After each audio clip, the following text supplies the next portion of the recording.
이 세상에 공짜를 좋아하지 않을 사람이 몇 명이나 될까요?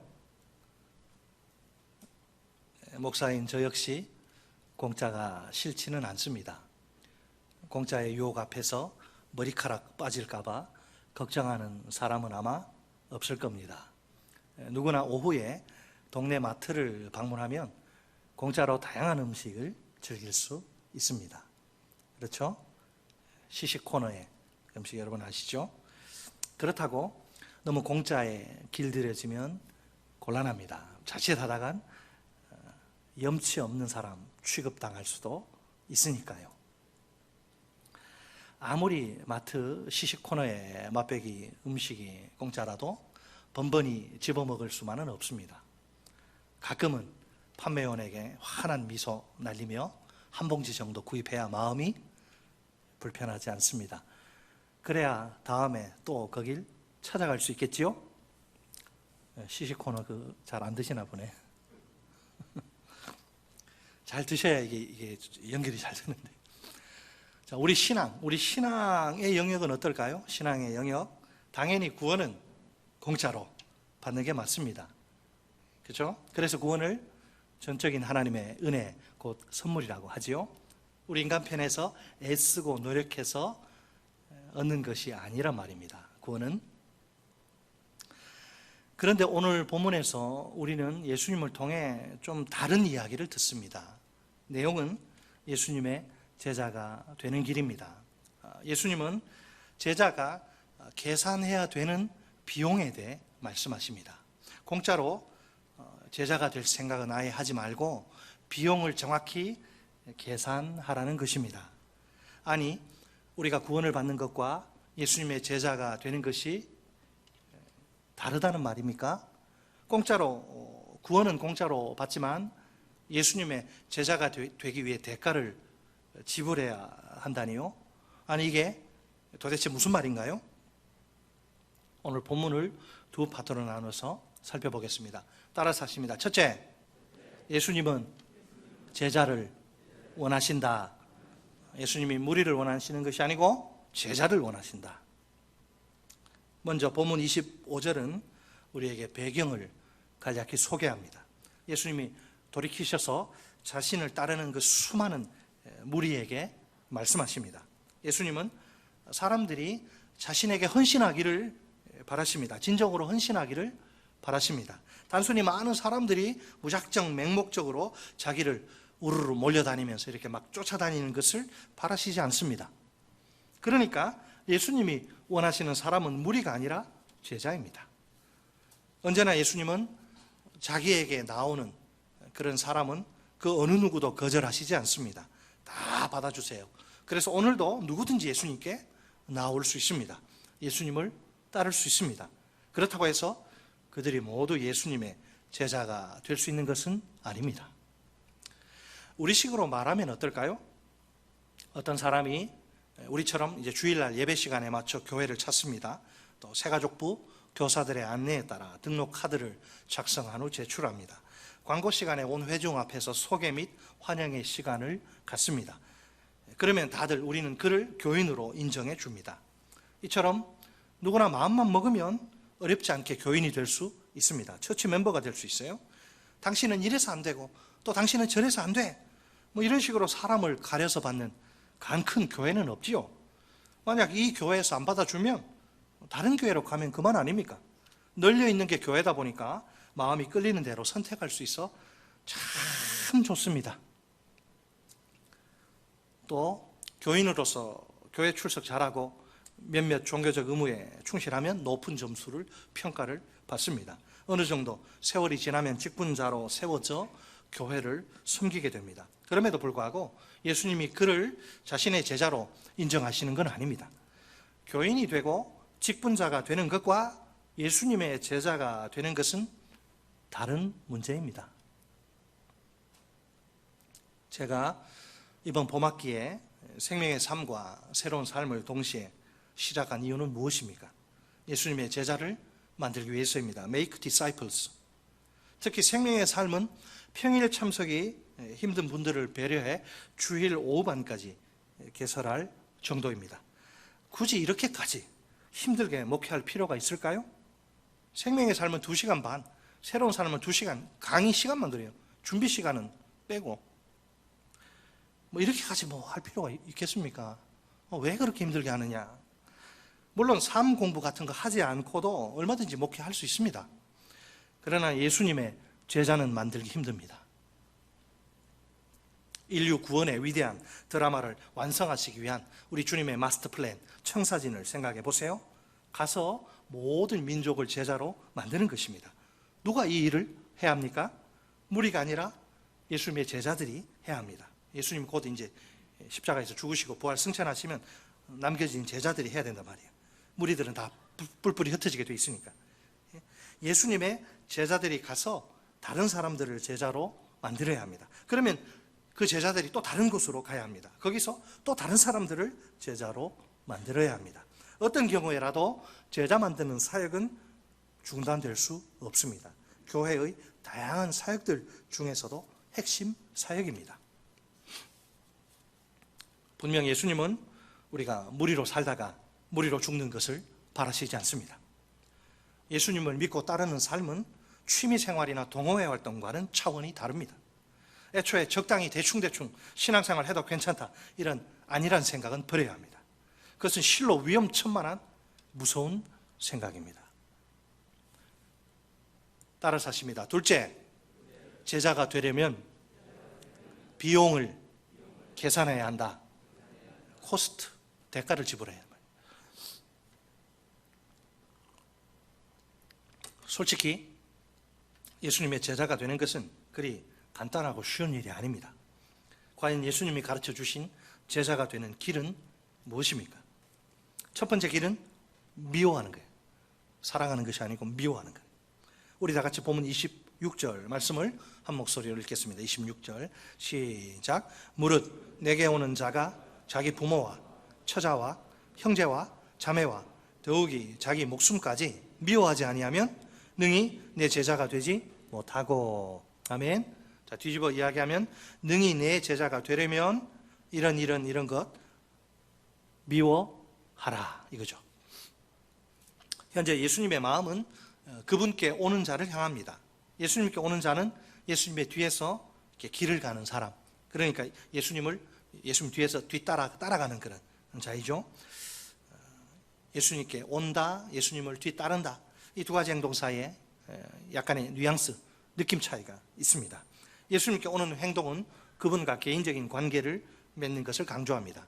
예수님을 따라가는 행동은 그 관계를 지속적으로 추구하는 것을 가리킵니다. 예수님의 제자가 되는 것에는 시작과 목적지를 향해 나아가는 과정이 있습니다. 제자가 걸어가는 길, 즉 제자도는 이 두 가지 개념이 결합된 상태입니다. 원래 믿음이란 특정한 대상에 대한 신뢰를 의미합니다. 예수님을 믿는다는 것은 예수님과 개인적 관계를 맺고 제자의 길을 걸어가는 것을 뜻합니다. 믿음에는 시작되는 시점이 있죠. 하지만 그것이 전부는 아닙니다. 그것은 단지 목표로 나아가기 위한 출발에 불과할 따름입니다. 믿음은 중간에 멈춰서는 것이 아닙니다. 믿음 속에는 지속적으로 성장해가는 프로세스, 과정이 있습니다.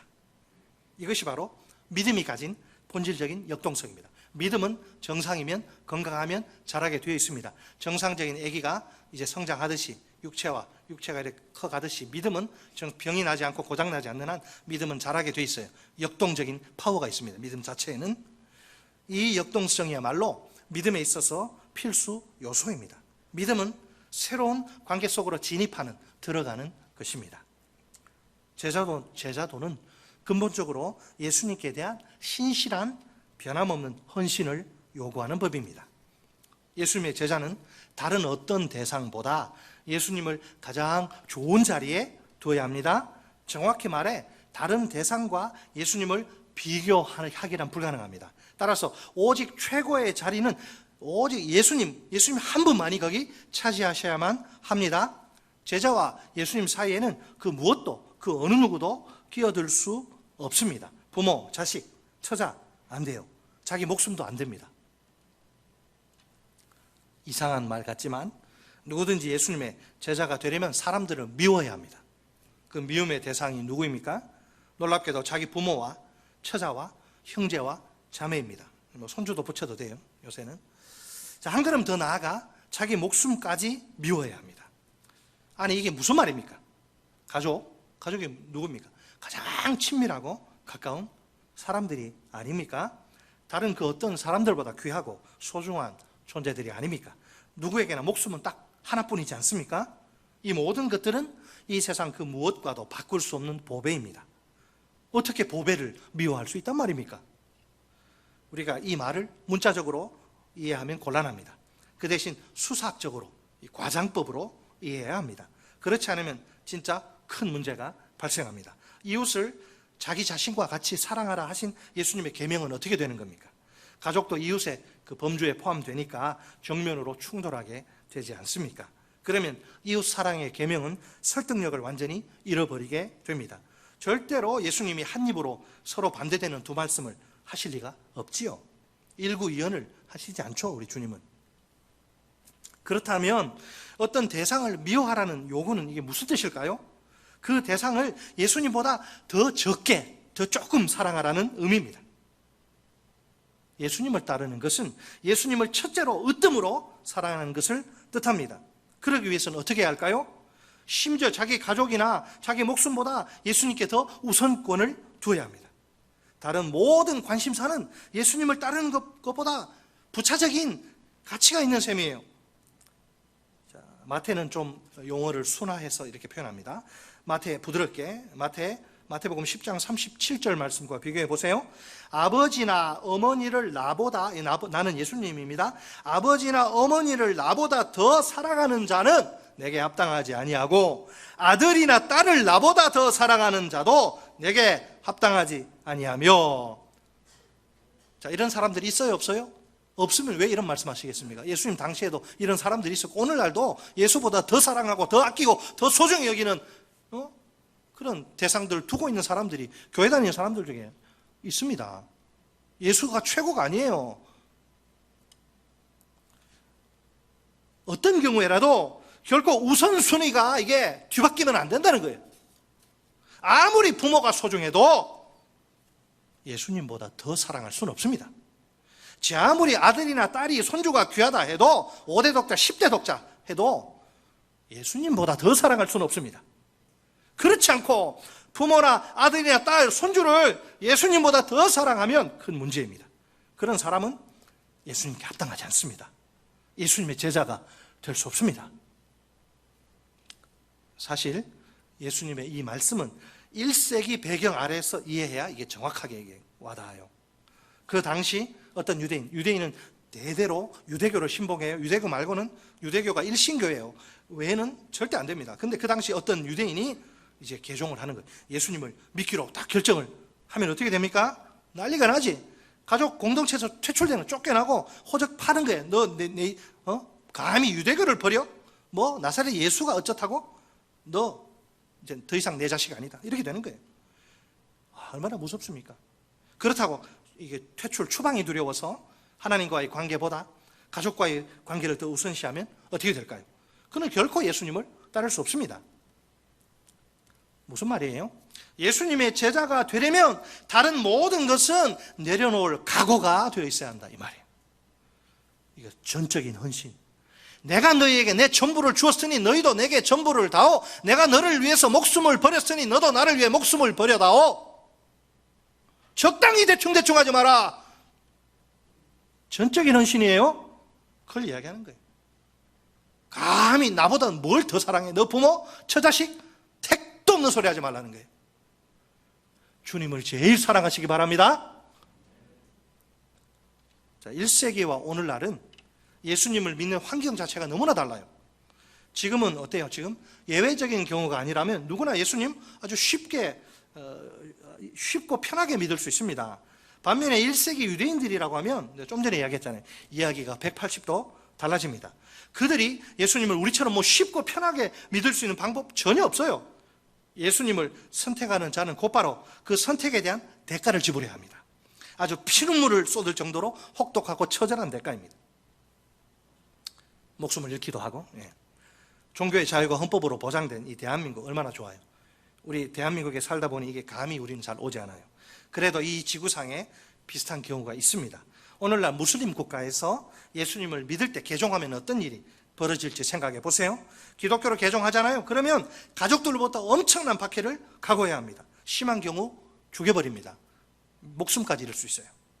사회주의 국가인 북한의 경우는 또 어떻습니까? 예수님 믿는다는 사실 발각되면 그날로 수용소로 강제로 끌려가요.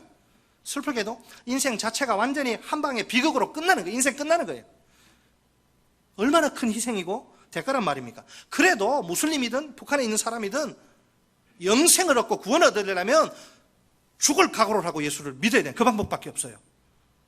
자, 그런 생각으로 이 본문을 보세요. 이게 쉽게 우리에게 오는가? 얼마나 큰 희생이고 대가란 말입니까? 이런 희생 대가 치를 각오가 없으면 제자가 될 수 없다는 거죠. 예수님의 제자가 되려는 사람이라면 누구나 이걸 지불해야 할 코스트 비용이란 말이에요. 계산하고 지불해. 이런 상황이 뭐 모두에게 오는 건 아니지만 왔을 때 죽을 수 있는, 다 포기할, 예수 때문에 다 포기할 수 있는 그런 자세, 각오를 처음부터 가지고 따라야지 중간에 배신하고 중간에 탈락하지 않는 거예요. 어떤 사람이 예수님의 제자가 되려면 예수님께 절대 우선권을 부여해야 합니다. 그렇지 않으면 그 사람이 예수님의 제자가 되는 것은 불가능합니다. 예수님의 강조점이 무엇입니까? 어떤 사람이 지금 구원받는 거, 천국이냐 지옥이냐 이런 이야기를 하시는 게 아니에요. 제자의 삶이 뭐냐 도대체, 제자가 누구냐, 실제적인 삶을 수사학적으로 그려주시고 표현하시는 거예요. 친밀한 가족이라도 예수님보다 더 내게 강한 지배력이나 영향을 끼치게 해서는 안 된다는 거예요. 자식 때문에, 부모 때문에 뭘 못한다 주를 위해서 그런 거 하지 말라는 거예요. 그렇지 않으면 그 사람은 예수님을 따를 수 없습니다. 자, 이런 사람을 한번 생각해 보세요. 그는 부모의 말이라면 무조건 들어야 한다고 생각합니다. 자식의 요구는 무슨 수를 써서라도 들어줘야 한다고 믿습니다. 그에게는 부모나 자식의 요구가 예수님의 요구보다 더 중요한 거예요. 그러다 보니 부모 앞에서, 자식 앞에서 벌벌 떨어요. 어떤 때는 부모나 자식이 상전 정도가 아니라 거의 우상처럼 그렇게 부모나 자식을 우상처럼 떠받들어요. 그렇게 해서야 어떻게 예수님을 따를 수 있을까요? 가장 중요한 것은 부모의 말도 아니고 자식의 말도 아니고 자기 생각도 아니고 예수님의 말씀, 예수님의 뜻이 아닙니까? 예수님이 가라 그러면 가는 것이고 멈추라 그러면 멈추는 거예요. 함부로 내가 결정하는 거 아니에요. 부모가 너 떠나라, 너 멈춰라. 아니요, 누가 그걸 결정합니까? 주님이 결정하는 거예요. 여러분, 1세기 유대 사회에서 제자는 배우는 사람인데, 랍비에게서 뭘 배우냐면 율법과 여호와, 여기 두 가지를 배우는데, 랍비는 자기 제자에게 그래서 모세오경과 그 올바른 해석의 원리를 가르칩니다. 예수님의 제자들이, 예수님도 성경 가르치잖아요. 그래서 예수님의 제자들이 예수님을 랍비로 부르는 거, 이거는 우연한 일이 아닙니다. 자, 그렇다면 스승은 제자에게 항상 요구하죠. 너 내 제자라면 이렇게 해라. 플라톤은 기하학을 모르는 자는 내 밑에 올 생각하지 마라. 여러분, 자, 보세요. 예수님의 제자도와 다른 랍비들의 제자도 사이에 어떤 차이점이 있을까요? 요구사항이 거의 이거는 뭐 하늘과 땅 차이입니다. 예수님은 자기 제자가 되려는 사람에게 랍비보다 훨씬 더 많은 것을 요구하십니다. 일부가 아니라 모든 것을, 어느 정도가 아니라 전부를 요구하시니까 말입니다. 여러분, 우리 주님에게 이럴 자격이 있습니까? 없습니까? 있지요. 왜? 우리를 위해서 자기 목숨을 주시고 자기 전부를 주셨으니까 우리에게도 목숨 요구하시고 전부 요구하실 자격이 있는 거예요. 믿습니까? 예수님이 가르쳐 주신 제자가 되는 두 번째 길은 자기 십자가를 지는 것입니다. 우리 다 같이 본문 27절 말씀을 한 목소리로 읽습니다. 27절 시작. 누구든지 자기 십자가를 지고 나를 따르지 않는 자도 능히 내 제자가 되지 못하리라. 아멘. 자, 예수님의 제자라면 반드시 자기의 십자가를 지고 예수님을 따라야 합니다. 예수님이 제자가 지금 되려고 선택하는 것에 대해서 말씀하시는 게 아닙니다. 제자의 길을 걸어가는 그 과정에 대해서 강조하시는 거죠. 여기 지다, 십자가 지다, 가다 동사가 모두 현재 시제이기 때문입니다. 이 시제의 의미를 잘 살려 번역하면 이렇습니다. 누구든지 자기 십자가를 지고 가지 않고 또한 예수님을 뒤에서 따라오지 않는 사람은 그분의 진정한 제자가 될 수 없다. 예수님이 그냥 말만 하고 자기는 편하게 신앙생활 하면서 자기는 뭐 이렇게 하지도 않으면서 제자들 보고 막 아주 엄청난 요구, 너 십자가 져라, 막 나를 위해 목숨을 바쳐라, 그렇지 않잖아요. 모범을 먼저 그렇게 하시고 요구하는 거예요. 제자들보다 앞서 십자가를 지시고 죽음의 길을 뚜벅뚜벅 걸어가시는 예수님이 아닙니까? 제자들이 예수님을 따르는 것은 똑같이 그거가 마찬가지로 고난 속으로 뛰어드는 것이나 마찬가지입니다. No cross, no crown. 십자가 없으면 영광 없습니다. 그 이유가 무엇입니까? 왜 고난을 져야 됩니까? 세상 사람들이 예수님을 이렇게 거부한 것처럼 제자들도 우리도 거부할 것이기 때문입니다. 요한복음 15장 18절로 19절 말씀입니다. 세상이 너희를 미워하면 너희보다 먼저 나를, 예수님이죠, 미워한 줄을 알라. 너희가 세상에 속하였으면 세상이 자기의 것을 사랑할 것이나 너희는 세상에 속한 자가 아니요 도리어 내가 너희를 세상에서 택하였기 때문에 세상이 너희를 미워하느니라. 아멘. 세상과 너무 친해지면 곤란합니다. 세상에서 미움받는 게 정상이에요. 우리가 제자로 살면 틀림없이 미움받습니다. 뭐 술자리에 가서 뭐 술을 먹기를 합니까? 못 먹는다고 딱 소주잔이 없고 콜라 달라고 하니까 누가 좋아하겠어요? 물론 십자가를 지고 간다, 이거는 비유적인 표현이죠. 제자가 박해, 고난을 기꺼이 감수해야 한다, 겪어야 한다는 의미입니다. 이 고난은 예수님을 따라가는 제자의 삶에 필연적으로 찾아오는 것이지요. 일종의 자기 희생이요, 자기 부인입니다. 처음에는 뭘 이야기했습니까? 부모를 예수님보다 덜 사랑하는 거니까 결국 미워하는 거죠. 그래서 전적인 헌신이고, 두 번째는 이제 자기 희생, 십자가는 자기 희생, 자기 부인이에요. 자기 목숨까지 미워하는 것을 다른 방법으로 표현하는 셈입니다. 이처럼 예수님의 제자는 세상으로부터 거부당한 그분의 운명에 동참해야 합니다. 결국 고난은 제자의 신분에 대한 결정적 증거입니다. 만약 우리가 예수님을 따르다가 예수님 믿다가 고난을 당한다면 우리는 진짜 제자입니다. 짝퉁이 아니고 진짜 제자입니다. 무리가 아니고 진짜 제자입니다. 그러므로 고난 앞에서 괴로워하거나 슬퍼할 이유가 없습니다. 오히려 기뻐하고 즐거워해야 합니다. 우리 주님이 산 위에서 설교하시면서 제자들에게 이것과 관련해서 주신 놀라운 약속을 보세요. 마태복음 5장 11절로 12절 말씀입니다. 나로 말미암아 너희를 욕하고 박해하고 거짓으로 너희를 거슬러 모든 악한 말을 할 때에는 너희에게 복이 있나니 기뻐하고 즐거워하라. 얻어터지고 막 괴롭힘 당하는데 기뻐하고 즐거워하래요. 내가 진짜구나, 내가 예수께 속했구나. 하늘에서 너희의 상이 큼이라. 너희 전에 있던 선지자들도 이같이 박해하였느니라. 세상은 항상 예수와 그 제자들의 적대적이고 대항적이에요. 싫어합니다, 공격합니다, 미워합니다, 죽이려고 합니다. 실제로 많이 죽이죠. 초대교회 그리스도인들 얼마나 많이 죽었어요. 꼴 보기 싫으니까. 진리를 말하 어둠의 자식들이 빛이 오는 걸 견디지 못하잖아요. 그러니까 죽이려고 하는 거예요. 어떻게 물과 기름이 하나가 섞일 수가 있어요? 어떻게 벨리알과 그리스도가 조화가 될 수가 있습니까? 이제 예수님은 제자가 계산해야 할 비용에 대해 구체적으로 설명하십니다. 두 가지 실제적인 예를 드시는데요. 하나는 망대를 세우는 예와 또 어떤 임금과 그의 군대에 관한 예입니다. 우선 본문 28절로 30절은 망대를 세우는 예입니다. 망대를 세우려는 자에게 필요한 일이 있습니다. 뭐죠? 공사에 들어가기 전에 미리 그 비용을 이제 계산해 보아야 합니다. 그 당시 일반적으로 망대는 이렇게 허접한 건축물이 아니에요. 망대는 아주 정교하게 이렇게 튼튼하게 세워지는데 그 안에 곡식 창고도 있습니다. 그래서 거기에 곡물도 저장하고 농기구도 보관하고 그래요. 이 망대는 한마디로 말해서 개인의 집과 재산을 안전하게 지켜주는 도구입니다. 지혜로운 사람이라면 무턱대고 공사에 뛰어들 리가 없습니다. 일단 그 공사에 들어가는 비용을 철저하게 미리 계산할 것입니다. 사실 망대가 가져다 주는 유익은 다양합니다. 그럼에도 불구하고 이제 그 유익에 취해서 유익의 전문주를 알고 별 생각 없이 공사를 시작하지는 않을 것입니다. 자기가 그 비용을, 건축 비용을 감당할 수 있을지, 공사를 끝마칠 수 있을지 깊이 숙고할 것입니다. 망대의 유익을 생각한다면 빨리 공사를 시작하는 게 좋겠죠. 그러나 그 일보다 더 중요한 것이 있습니다. 신중하게 생각하고 현명하게 결정을 내리는 것이지요. 그래서 그는 먼저 앉아서, 돌아다니지 말고 먼저 앉아서 공사에 들어갈 비용을 정확히 계산해야 합니다. 자, 여기에 예수님의 제자가 되고 싶어하는 사람이 있다고 칩시다. 예수님은 그에게 이제 제자도와 관련된 한 가지 제안을 하십니다. 예수님을 따르기 전에 미리 치밀하게 계산해 보라는 것입니다. 그는 정말 예수님께 내가 헌신할 준비가 되어 있는지를 깊이 생각해 봐야 합니다. 예수님을 따르는데 요구되는 희생을 감당할 각오가 되어 있는지 점검해 봐야 합니다.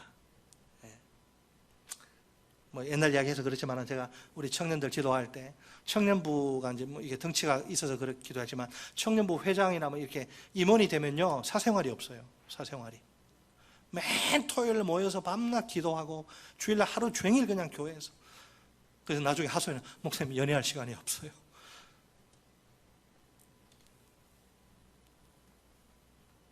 여러분 세상에서도 그냥 되는 일이 없어요. 뭐 높이 올라간 사람들 얼마나 치열하게 헌신했습니까? 그렇죠?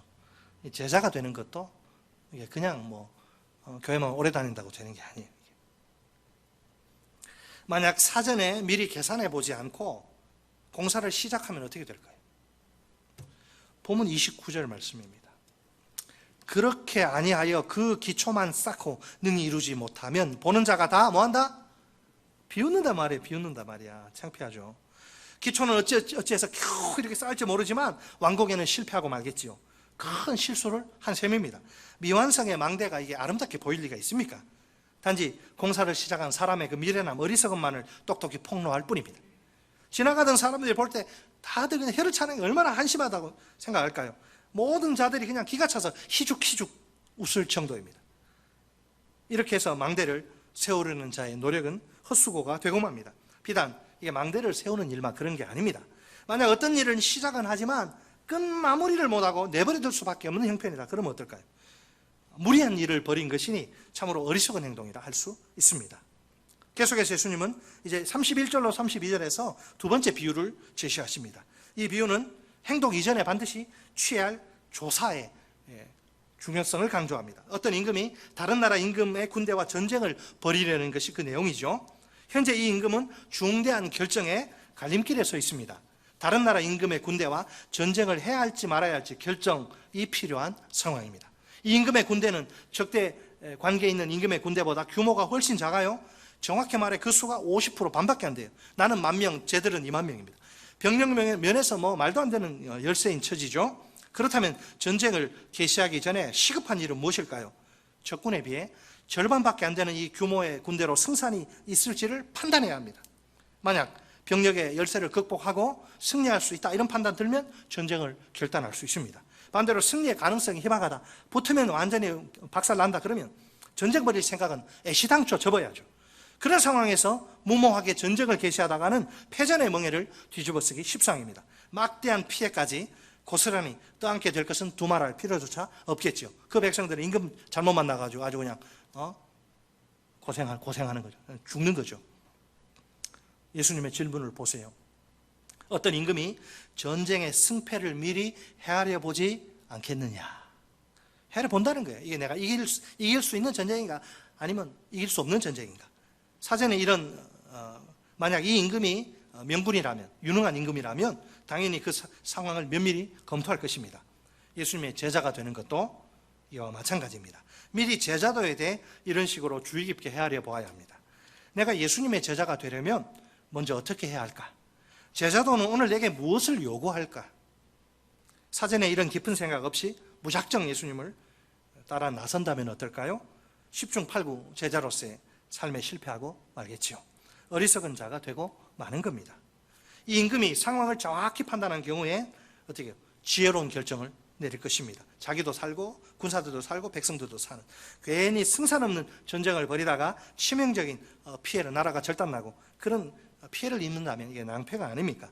보면 32절에 따르면 그의 결정은 이제 지혜롭게 결정 내렸는데 어떻게 합니까? 전쟁 계획 포기, 평화 협정 체결입니다. 참 잘했죠. 예수님의 제자가 되려는 사람도 비용을 잘 계산해야 합니다. 그러니까 지혜로운 판단을 내려야 합니다. 지혜로운 사람은 행동하기 전에 심사숙고를 합니다. 그렇지 않으면 망대를 완공하는 데 실패한 사람처럼 쓰라린 수치를 맛봅니다. 아니면 전쟁에서 참패하는 비참한 임금 신세가 됩니다. 그만큼 예수님을 따르는 제자의 삶은 결코 만만하지 않습니다. 오죽하면 세상에서 인기 없는 좁은 길, 아주 길이 험하다. 그러나 나중은 영생이고 엄청난 대가를 지불해야 되기 때문에, 대가는 가족을 미워하는 것이요 자기 십자가를 지는 것입니다. 전적인 헌신이요 자기 부인입니다. 따라서 하십니다. 제자도의 핵심은 전적인 헌신이요 자기 부인이다. 그런데 제자도와 관련해서 제자가 지불해야 할 비용이 또 있습니다. 우리 다 같이 본문 33절 말씀을 한 목소리로 읽겠습니다. 33절 시작. 이와 같이 너희 중에 누구든지 자기의 모든 소유를 버리지 아니하면 능히 내 제자가 되지 못하리라. 아멘. 뒤집어 이야기하면 능히 내 제자가 되려면 자기의 모든 소유를 뭐하라? 버려라. 큰일 났네. 이거 어떡하나. 다 버려야 돼. 이게 무슨 말입니까? 제자도는 가족을 미워하고 덜 사랑하고 자기 십자가를 지는 것 이상을 의미합니다. 그건 모든 소유를 버리는 것입니다. 예? 뭐 당근마켓 다 팔아야 됩니까? 그거는 팔면 돈이라도 나오지. 이거 다 버리라는데. 버리다라는 단어의 뜻은 그게 아니고 멀찍이 거리를 두다, 멀리하다 이런 말이에요. 제자라면 이게, 그러니까 제자라면 이 세상에 물질적인 소유에 집착하지 말라 이거예요. 솔직히 말해 봅시다. 여러분, 제자가 우리가 집착하지 말아야 할 것이 단지 물질뿐일까요? 다른 것들도 많죠. 다만 그 중에서 가장 대표적인, 가장 위험한 것이 물질이야. 제자의 마음을 빼앗는 데 있어서 물질만큼 강력한 유혹은 없습니다. 제자는 이 세상 그 어떤 것이든 예수님이 아닌 다른 대상들에 집착하면 곤란합니다.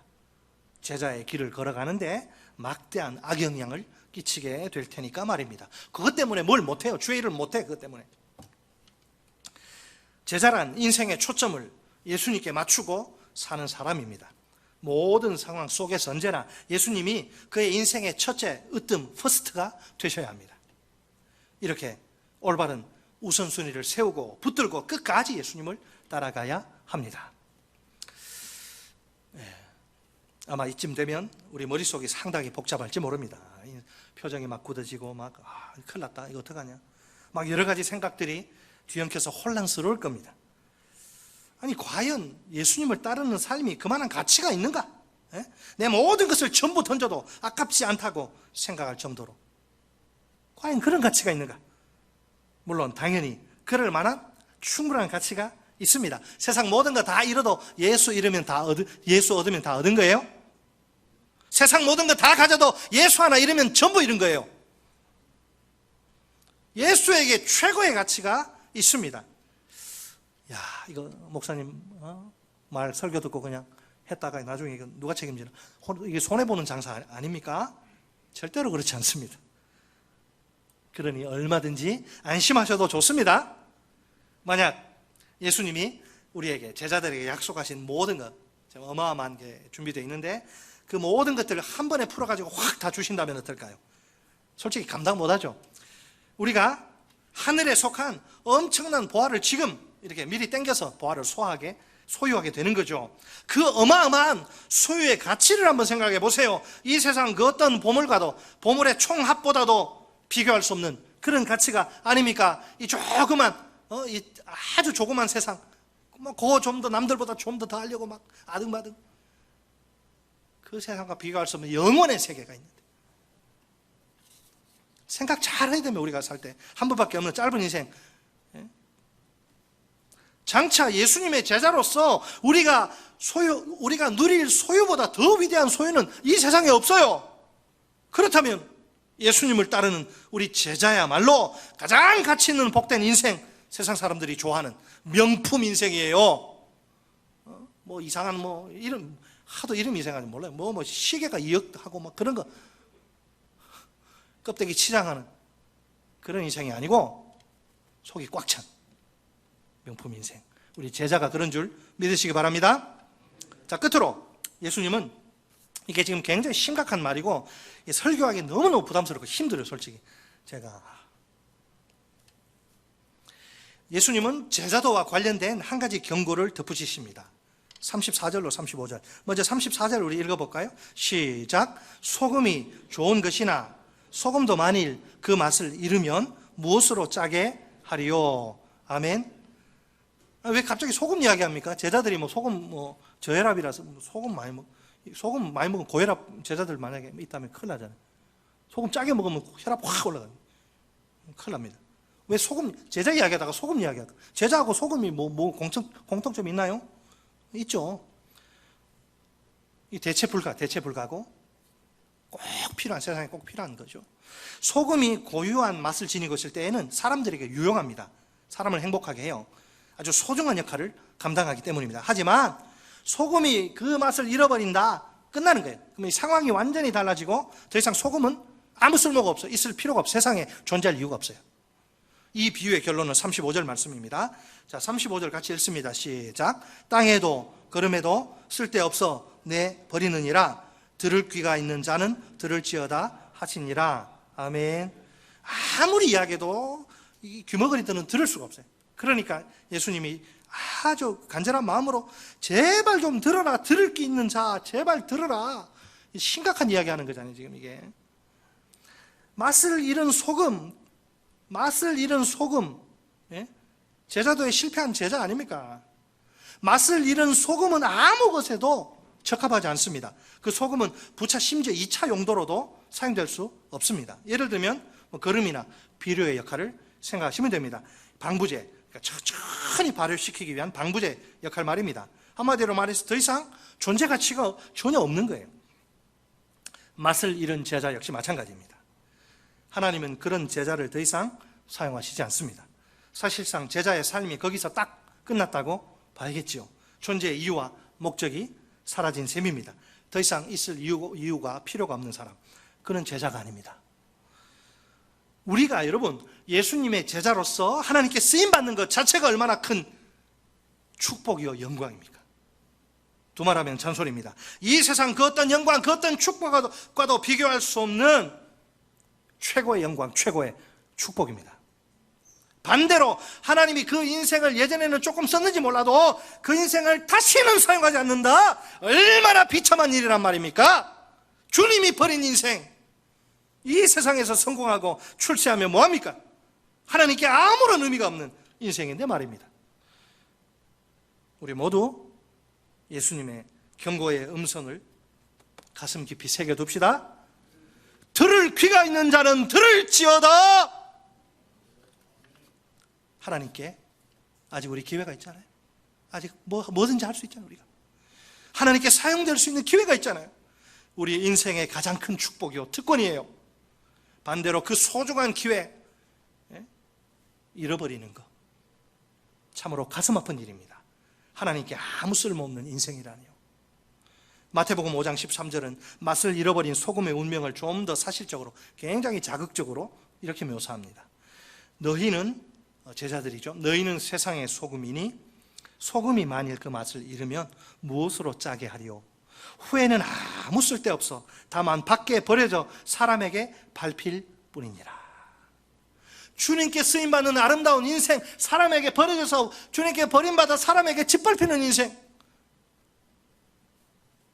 그런 극과 극의 인생이란 말이에요.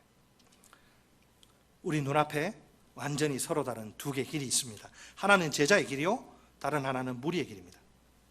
누구나 두 길 중에서 한 길을 선택해야 합니다. 이 선택은 우리 몫이요 우리 책임입니다. 첫째로 예수님은 제자를 원하십니다. 예수님의 뜻은 우리가 무리로 살다가 무리로 죽는 것이 아닙니다. 제자로 살다가 제자로 죽는 것입니다. 오늘 나는 예수님의 제자가 되고 또 제자로 살기 위해 어떤 노력을 쏟는 중입니까? 혹시 제자의 삶이 부담스러워 무리의 삶으로 만족하지는 않습니까? 둘째로 제자가 되려면 비용을 계산해야 합니다. 대가를 지불해야 합니다. 제자도에는 비용, 곧 큰 대가가 뒤따릅니다. 그 대가는 사랑하는 가족들과 자기 목숨까지 미워하는 것, 예수님보다 덜 사랑하는 거예요. 자기 십자가를 지고 예수님을 따르는 것입니다. 모든 소유를 좀 멀찍이 거리를 두고 집착하지 않고 모든 소유를 포기하는 것입니다. 우리 인생에서 예수님 한 분만이 최고의 자리를 차지하셔야 됩니다. 내 삶의 모든 영역에서 오직 예수님만이 절대 우선권을 행사하셔야 합니다. 예수님은 오늘 우리에게 전적인 헌신과 자기 부인을 요구하십니다. 우리 예수님은 우리가 인생 전부를 몽땅 걸 만한 충분한 가치가 있는 분입니다. 우리가 무리로 사는 것은 하나님의 뜻이 아니니까 더 이상 제가 드릴 말씀이 없습니다. 그런 삶에는 절대로 눈길조차 주지 말아야 합니다. 우리가 제자의 길을 선택해도 미리 비용을 계산하지 않는다면 대단히 위험합니다. 끝까지 그 길을 걸어가지 못할 가능성이 농후합니다. 큽니다. 그런 삶은 매우 당혹스럽고 치명적인 결과를 가져옵니다. 마치 아무 쓸데없어 밖에 버려져 사람들에게 짓밟히는 소금처럼 말입니다. 하나님께 더 이상 아무 유익이 되지 않는 인생, 아무 쓸모없는 인생이라니요. 이런 비극적 결과만큼은 무슨 일이 있어도 꼭 피해야 합니다. 이제 주님의 말씀 앞에 내가 반응해야 할 시간입니다. 오늘 나는 미리 비용을 계산하고서 제자의 길을 걷고 있습니까? 끝까지 전적인 헌신과 자기 부인으로 제자의 길을 걸어갈 각오가 되어 있습니까? 혹시 내가 이 길을 걸어가는데 방해가 되는 것은 없습니까? 내가 지금 당장 내려놓아야 할 것은 무엇입니까? 내게 중대한 결단을 촉구하시는 주님의 마지막 음성입니다. 사랑하는 아들아, 딸아, 너는 지금처럼 계속 그렇게 무리로 살다가 무리로 죽기를 원하느냐? 아니면 이제부터라도 돌이켜 제자로 살다가 제자로 죽기를 원하느냐? 너무나 중요하기 때문에 마지막으로 제가 한번 읽고 마치겠습니다. 결단을 하라고 주님 촉구하십니다.